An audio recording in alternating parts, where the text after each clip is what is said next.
রাজাকারের বাচ্চা এবং পুলিশ হত্যার সাথে জড়িত রাজশাহী রেঞ্জ ডিআইজি শাহজাহানকে যদি এখনই সরকার না থামায় তাহলে কিন্তু জনগণকে রাস্তায় নামতে শনি মঙ্গলবার লাগবে না।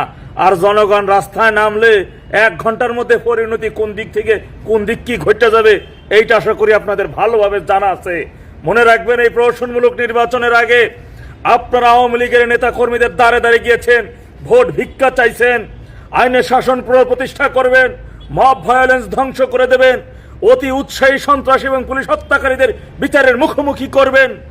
ঠিক এমন সময় কোন ইন্ধনে কিভাবে রাজশাহী রেঞ্জ ডিআইজি কারাগারে দীর্ঘদিন যাবৎ বিনা অপরাধে বন্দী আমার ভাইরা যদি জামিনে মুক্তি পায় তাদেরকে আবার শো অ্যারেঞ্জ দেখানো হবে, তাদেরকে শো অ্যারেঞ্জ দেখাইয়া আবার তাদের পুনরায় গ্রেপ্তার করে কারাগারে পাঠিয়ে দেওয়ার নির্দেশনা দেয়। এই রাজাকারের বাচ্চা আজ পর্যন্ত সে যতদিন পর্যন্ত ডিউটিতে আছে এই 18 মাসের ব্যবধানের মধ্যে সারা দেশে যে 32-এর অধিক পুলিশকে নির্মমভাবে হত্যা করা হয়েছে, একজন পুলিশ হত্যাকারীর বিষয় ওর মুখ দিয়ে একটা কথা বলেছে, পুলিশ হত্যার সাথে যারা জড়িত তাদের গ্রেপ্তারের বিষয়, তাদের আইনের আওতায় আনার বিষয় কোনো একটা কথা এই অফিসার বলেছে, এই বদমাইশটাই বলেছে।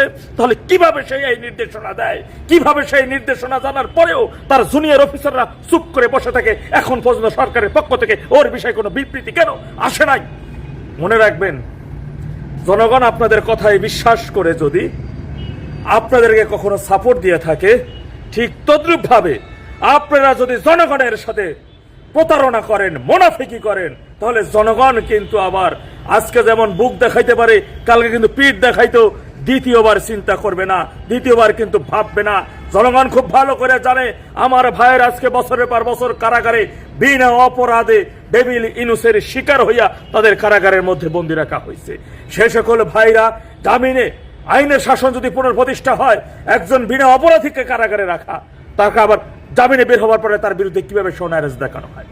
আমি আমার মাঠ পর্যায়ে থাকা পুলিশ সদস্য ভাইদেরকে অনুরোধ করে বলবো, আপনার অফিসারেরও মোস্ট সিনিয়র অফিসার জানেন 5 তারিখ থেকে এই পর্যন্ত পুলিশ হত্যার সাথে যারা জড়িত তাদের শনাক্তকরণ বিষয় আমি কি কি পদক্ষেপ নিয়েছি, আমার কার্যক্রম কি, আমার পরিশ্রম কতটুকু, এই পর্যন্ত ডেভিল ইনুস থাকাকালীন থেকে শুরু করে আমি যতবার পুলিশ হত্যার বিষয় নিয়ে কথা বলেছি, প্রতিবাদ করেছি, সেই জন্য কতবার মবের শিকার হয়েছি সেটা মাঠ পর্যায়ে থাকা সেই সকল পুলিশ সংশ্লিষ্ট জায়গায় বিভিন্ন জায়গায় থাকা পুলিশ সদস্যরা জানে। বাইরে আমার যাত্রাবাড়ি এলাকায় আমার চোখের সামনে দিয়া, আপনারা সেদিন সেই ঘটনায় কোনো উপস্থিত অনেকে ছিলেন না, আমি ছিলাম, আমি দেখেছি কিভাবে পুলিশকে নির্মমভাবে হত্যা করে পায়ে রশিবিনা রায়ের ব্যাগে ফ্লাইওভারে ঝুলাই দিতে, আমি দেখেছি কিভাবে নির্মমভাবে হত্যা করে পায়ে রশিবিনা রাস্তা দিয়ে টেনে হিসড়ে নিয়ে যাচ্ছে, আমি দেখেছি কিভাবে কাঁচা লাঠি দিয়ে পিটাইয়া একেবারে মৃত্যুর শেষ প্রান্তে গিয়ে যখন পানির জন্য হাহাকার করতেছিল তার চোখের মধ্যে 5 টাকার কয়েন দিয়ে গোলায় দিয়ে তার চোখ দুইটাকে গুলিয়ে দেওয়া হয়েছিল, সেটা আমার চোখের সামনে দিয়ে ঘটনা। সুতরাং আমি জানি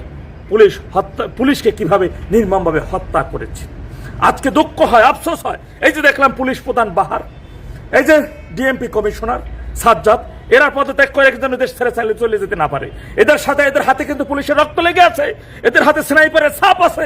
এদের নির্দেশে একদিকে স্নাইপারে দিয়ে সাধারণ জনগণকে নির্মমভাবে হত্যা করা হয়েছে আন্দোলনকে বেগবান করার লক্ষ্যে, অন্যদিকে 5 আগস্ট বিভিন্ন জায়গায় লিস্ট জঙ্গিদের হাতে তুলে দেওয়া হয়েছে, কোন কোন থানা তোমরা লুট করবা, কোন কোন থানার পুলিশকে তোমরা হত্যা করবা, এই লিস্ট এই পুলিশ প্রধান, এই ডিএমপি কমিশনার, এই রাজশাহী রেঞ্জ ডিআইজি, ওই সিলেটের ডিআইজি, এই বরিশালের ডিআইজি, সিলেটের কমিশনার, চট্টগ্রামের কমিশনার, এরা এদের সাথে জড়িত। এই সকল রাজাকারের বাচ্চাদেরকে আপনারা জানো, আপনারা ধরেন, জিজ্ঞাসাবাদ করেন, রিমান্ডে নেন, দেখবেন পট পট পট পট করে সমস্ত কথা বেরোয় যায়। আপনারা খুব ভালো করে জানেন কারে কোন থেরাপি দিলে মুখ থেকে সমস্ত কথা বেরোয় আসে, আপনারা খুব ভালো করে জানেন কোন দিকের থেরাপি কোন দিকে দিলে সত্য উদ্ঘাটন হয়। সরকারের উদ্দেশ্যে বলবো, আপনার বয়স 60 বছরের ঊর্ধ্বে, আওয়ামী লীগ কি জিনিস আর আওয়ামী লীগের নেতৃত্বে দেশের জনগণ কতটা ঐক্যবদ্ধ সেটি আপনি নিজেই 12 তারিখের নির্বাচনে উপলব্ধি করেছেন। দেশের 60% মানুষ শেখের বেটির আহ্বানে সাড়া দিয়ে ভোট কেন্দ্রে যায় নাই, কিন্তু বিগত দিনে আওয়ামী লীগের নেতা কর্মীদের দ্বারে দ্বারে গিয়ে তাদের যে প্রতিশ্রুতি আপনারা দিয়েছিলেন, যে ওয়াদা করেছেন, যে চুক্তি করেছেন, সেগুলো অক্ষরে অক্ষরে পালন করেন। যদি বেইমানি করেন আর যদি মুনাফিকি আচরণ শুরু করে দেন, তাহলে কিন্তু খুব ভালো করে জানেন তার পরিণাম কতটা ভয়ানক হইতে পারে। জনগণের সাথে কেউ মুনাফিকি প্রতারণা করলে তার পরিণতি কিন্তু কখনো ভালো কিছু হয় না, আপনারা ভালো করে জানেন। এই সকল রাজাকারের বাচ্চা এবং পুলিশ হত্যাকারী এই রাজশাহী রেঞ্জ ডিআইজির বিষয়ে আপনাদের পদক্ষেপ, আপনাদের কি পদক্ষেপ সেই বিষয়টি আমরা দেখতে চাই।